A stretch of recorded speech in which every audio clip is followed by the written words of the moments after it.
عنوان ہے بائبل کا جائزہ اور سروے آف بائبل، اور اس کا بنیادی حوالہ رہے گا پہلا یوحنا اس کا 13واں باب 5ویں آیت، اور اس کا اہم نقطہ ہے بائبل کے جائزہ کے ذریعے ہم بائبل کو صحیح طریقے سے سمجھیں، خدا کے کلام پر عمل کریں اور نجات، آسمان کی بادشاہی اور ہمیشہ کی زندگی حاصل کریں۔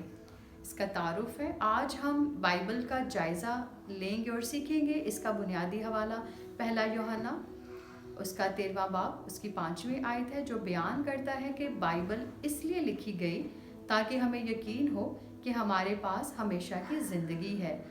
آج ہم بائبل کی 8 بنیادی باتیں سیکھیں گے تاکہ ہم بائبل کو صحیح طریقے سے دیکھنے اور خدا کی مرضی کو سمجھنے کے قابل ہو سکیں اور ہمیشہ کی زندگی کی امید میں شریک ہو سکیں۔ اس کا جو موضوع رہے گا اسپیچ کا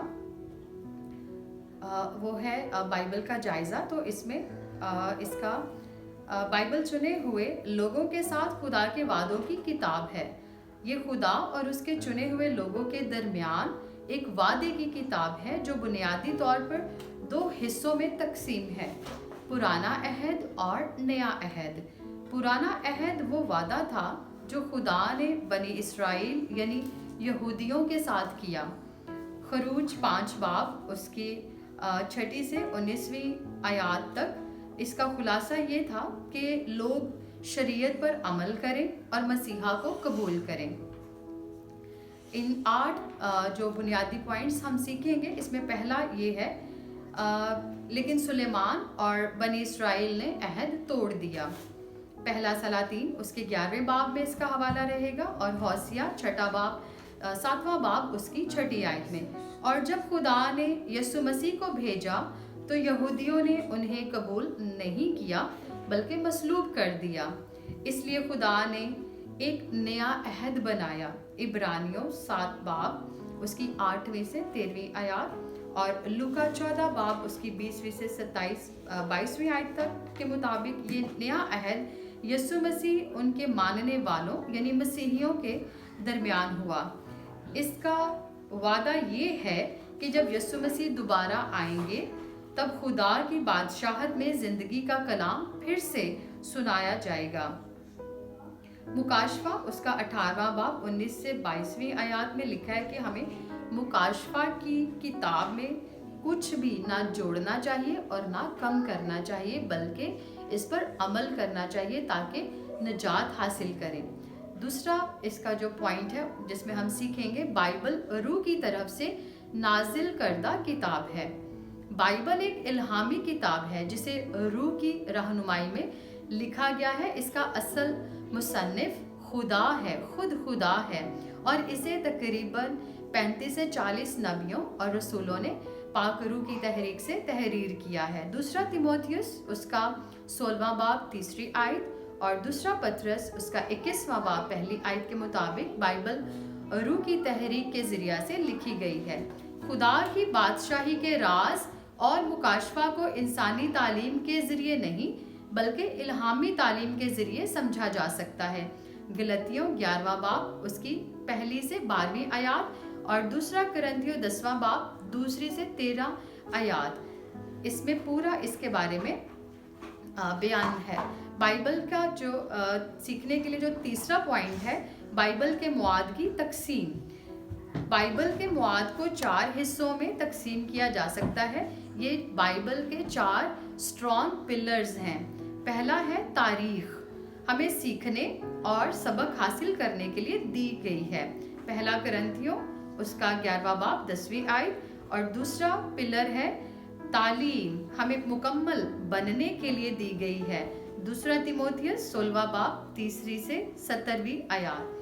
تیسرا جو مضبوط پلر ہے وہ ہے پیشن گوئیاں، پیشن گوئیوں سے تاکہ جب ان کی تکمیل ہو تو لوگ ایمان لائیں۔ پہلا یوحنا 29 باب 14ویں آیت، اور چوتھا پلر ہے تکمیل، وہ حقیقت جو پیشن گوئیوں کے مطابق ظاہر ہوتی ہے۔